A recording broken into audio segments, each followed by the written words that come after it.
Hello and welcome. Today, we're going to do something a little different. We're going to take a huge, really important number for global climate change, and we're not just going to look at it, we're going to take it apart piece by piece. This is a methodological deconstruction. We want to understand the intellectual framework behind the numbers we see. So, let's get started. So, here's our subject. About 12,154 megatons of carbon dioxide equivalent, or put more simply, around 12.2 gigatons. That is the estimated greenhouse gas emissions from every car, truck, train, and motorbike on the planet every single year. It's a frankly staggering figure, but a number this big is almost meaningless until you understand exactly how it was calculated. And where does it come from?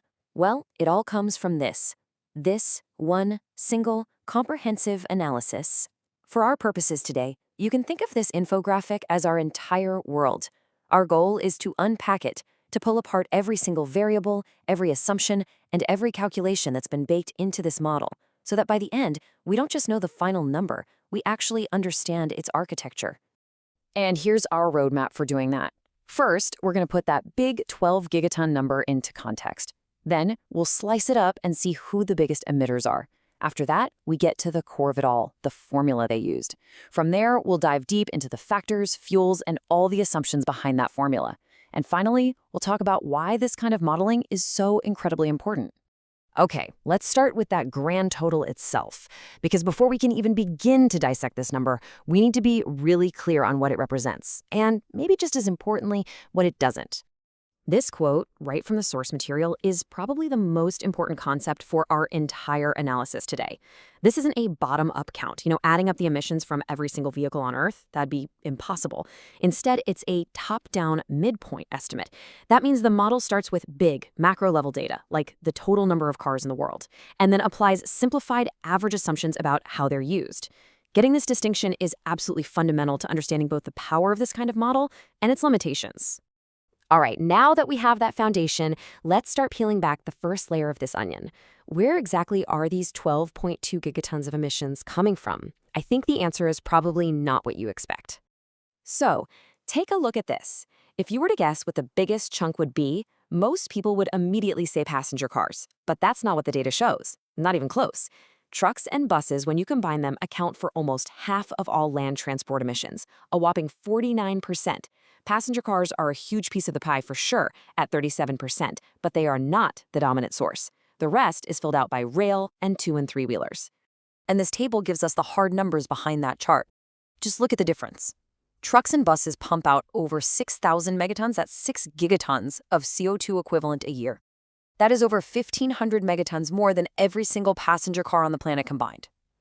Right away, this single insight completely reframes how we should think about where the biggest challenges and opportunities for decarbonization might be. So, we've established the what. Now it's time to get into the how. How on earth do you calculate a number like 6,017 megatons for an entire category of vehicles? Well, it all comes down to one surprisingly elegant and incredibly powerful formula. And here it is. This is the engine that drives the entire model. For any vehicle category you want to look at, the total emissions are just a product of 4 key things. First, how many of them are there? That's fleet size.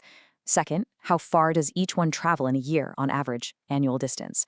Third, how much fuel or energy does it use to go 1 kilometer? That's consumption. And finally, how much carbon is released for every unit of that energy, the emission factor. And I really want to let that sink in for a second.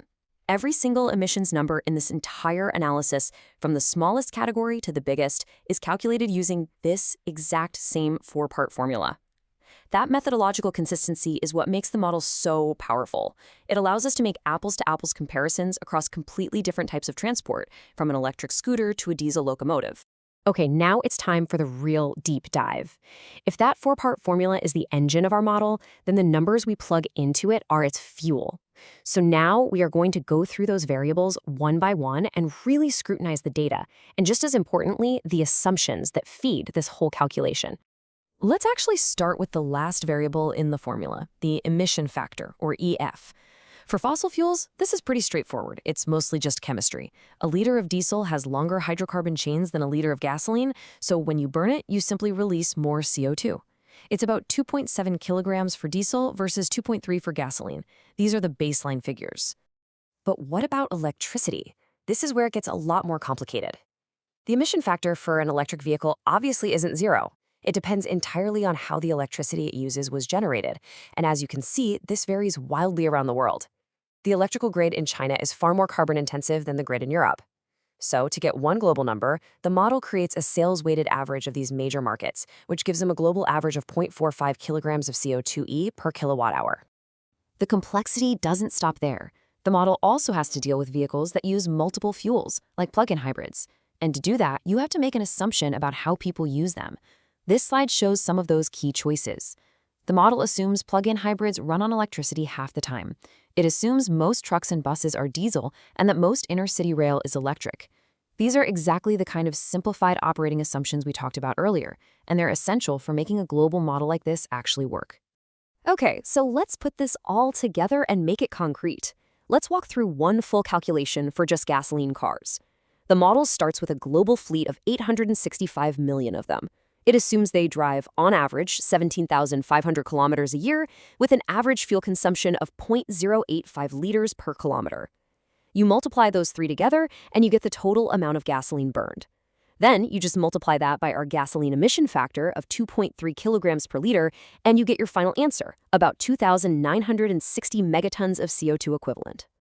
So we've seen the data, we've seen the formula. But building a truly robust academic-level model isn't just about plugging in numbers. There's a final, critical layer. It's about context, it's about critical thinking, and it's about what you could call the art of adjustment. This is really what separates a crude calculation from a credible estimate. So let me pose a classic problem in global modeling. What do you do when your best available data for something, let's say annual driving distance, comes mostly from rich countries like the US and Europe? But you need a number that represents the entire world, including developing nations. This is a perfect case study of that exact problem. For heavy-duty trucks, the most common data suggests they drive between 100,000 and 200,000 kilometers a year. But that reflects the long-haul trucking industry in North America and Europe. If you applied that number to the whole world, you would massively overestimate emissions. So the analysts made a critical, expert-led adjustment. They corrected the global average way down to a range of 40 to 80,000 kilometers a year, and they used the midpoint of 60K for the final calculation. And this wasn't just a random guess. As the original analysis notes, making this correction is what allows the model's final numbers to be directionally aligned with major international benchmarks. It's a key part of model validation. It's an acknowledgement that raw data isn't always the same as ground truth, and that sometimes thoughtful adjustment is what's needed to build a credible, useful analytical tool. So let's go back to where we started. When you look at this full infographic now, it should feel completely different. It's no longer just a collection of intimidating numbers. You can see the architecture. You can see the four-part formula driving all the results in the main table. You can see the emission factors and the fuel assumptions they chose. You understand why that little note at the bottom about adjustments is so important. The whole system is now legible. So, to quickly summarize our deconstruction, we've confirmed the headline number, over 12 gigatons of CO2 equivalent every year. We've discovered that trucks and buses, not cars, are the single biggest source. We've uncovered that simple four-variable formula that powers the whole model. And maybe most importantly, we've learned that in modeling, thoughtful assumptions and critical adjustments are just as important as the raw data itself. So we have spent our time taking apart the what and the how of this massive emissions estimate. But doing that kind of analysis naturally leads you from looking at the problem to thinking about the solution. Which brings us to the final and most important question, what's next? So I'll leave you with this question to think about.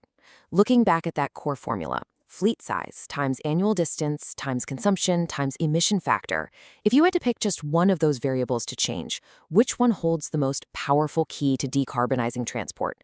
Which one gives you the most leverage? Your answer to that is really the bridge from doing academic analysis to creating real-world change. Thank you for joining me.